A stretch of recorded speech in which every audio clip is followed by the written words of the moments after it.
Hi, everyone. Uh, Today we're going to talk about some of my go to books for helping me in caring for my children. As a caregiver, you want to have some tools that are going to help you with some questions that come up about challenging behavior or academic things, life skills that you should be teaching the children, sleep habits. So, all of those are very important as a caregiver. And a lot of these books I have uh, loaned out to my parents so that they can read them as well. Okay, so I'm going to talk about each one a little bit and let's get started. All right, so this one, don't sweat the small stuff. Now, we all know that life can get on our nerves sometimes. And so, this book, Don't Sweat the Small Stuff, and it's all small stuff, is really a great book. It has some practical tips in it, it has some funny stories, and I like this simple ways to keep the little things from taking over your life because we know that some of the little things sometimes can take over our lives. And so, this is one of those books that, as a caregiver, I go to a lot. You know, you can pick like different things in here that you want to read about, and it really helps to keep me grounded and reflective of my own behavior. Now, this book here, so this is normal too. This is a great book. It helps you deal with some of the behavioral challenges that may arise as you are caring for children and also as parents. And so, what I like about this book is that there is a good skills, good techniques, um, and good skills that you can help, can develop to work with some of these behaviors. And not all of them are bad, they're just challenging in that we may not have seen it in a child before, or just may want some strategies on how to go about working with this child. And so I like that it has a section for family and it also has a section for teachers. This book here, Teach Me to Do It Myself, Montessori activities for you and your child. And so we may not be able to send our children to the Montessori schools. We may not even have the money to buy a lot of the tools that the Montessori way of teaching is about. But this book here is just it's a nice book that will teach you how to teach your children life skills and how to use those skills in everyday life. And what I like about it is that you can use things around your home, or a lot of the things that Montessori deals with is that um, they can use their own skills to um, to work with a lot of the toys that they have. It's almost like a fix it yourself type of a skill that they're being taught.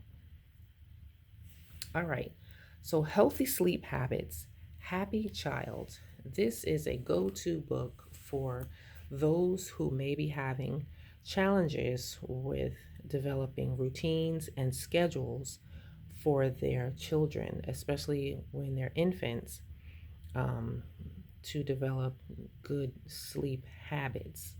And Healthy Sleep Habits, Happy Child is one of the books that I read cover to cover when I was working with my own child. And then once I started my daycare in my home, it was one of the books that really was helpful in me helping the babies and helping the parents to develop good sleep habits for their children.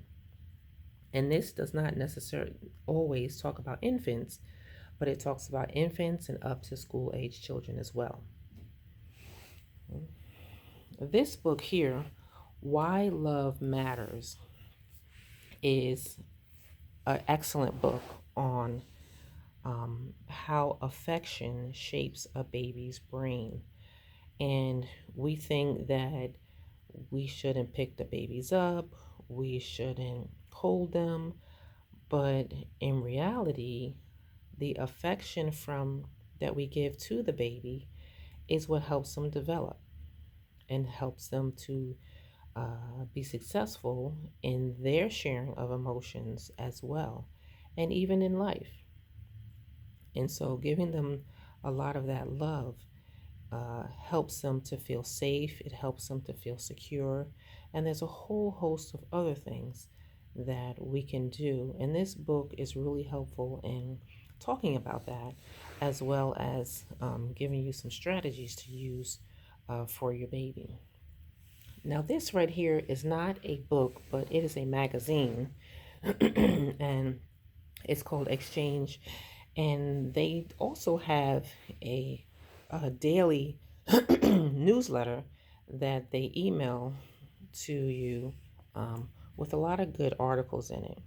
And I like these articles. They deal with all different types of things, from behavioral challenges to being a leader, uh, being an administrator, for parents, teachers, everyone.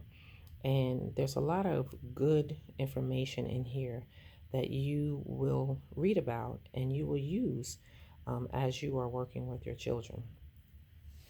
Now, this book here, Leo the Late Bloomer, this is a book that I have read over and over again.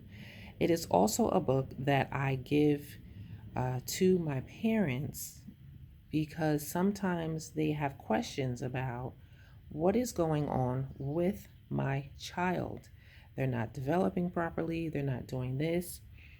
This child over here is doing this, my child is not. And so we kind of want to help the parents think a little bit about their own child and not really compare them to another child. Every child is their own unique person, and that is how we need to think about them. So this book, Leo the Late Bloomer, and it talks about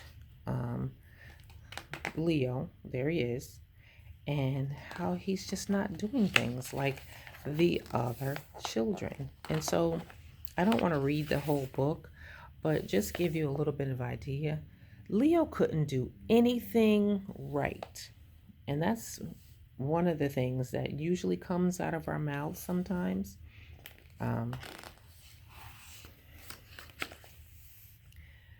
He couldn't read.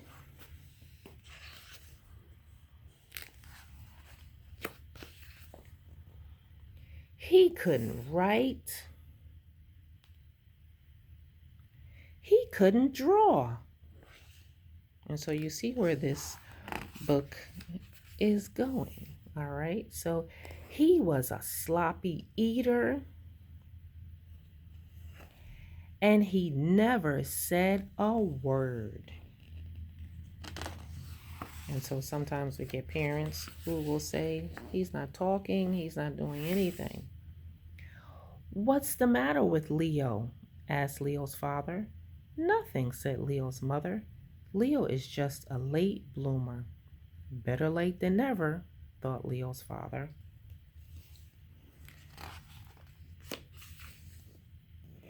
Every day, Leo's father watched him for signs of blooming.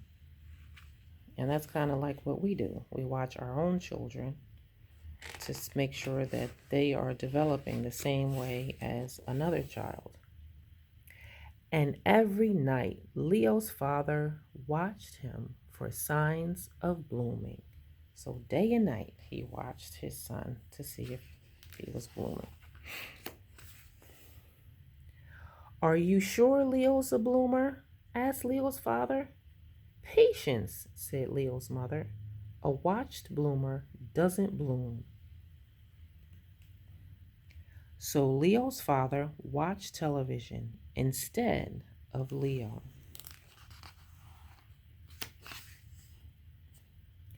The snows came. Leo's father wasn't watching, but Leo still wasn't blooming.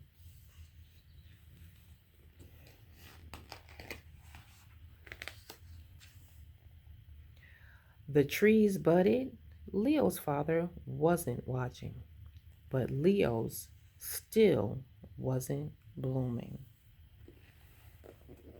All right, so sometimes we do this. We watch the children and then we don't watch them so that hopefully they'll bloom. Hopefully they'll be what we say they are. We want them to be.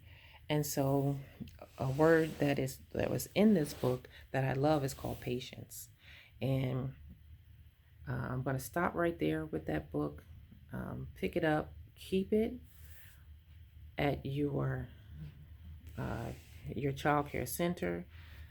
Parents can pick it up as well so that they can have it and read it over and over again. Whenever you think that your child is not doing something that they should be doing based on what you think they should be doing, think of this book, okay? So I'm not going to read the whole thing to you because I want you to get it and I want you to read it for yourself and see what happens to Leo. But these are some of the books that I love. All right, so and you may have your own books, so share what you use or what you read as well. I love to read, and I think it's a very important part of um, of establishing your business. All right. So in the next video, I'll talk to you soon. Make sure that you give me a comment below. You subscribe. If any of you have this book, Leo the Late Bloomer, let's talk about it in the comments. All right.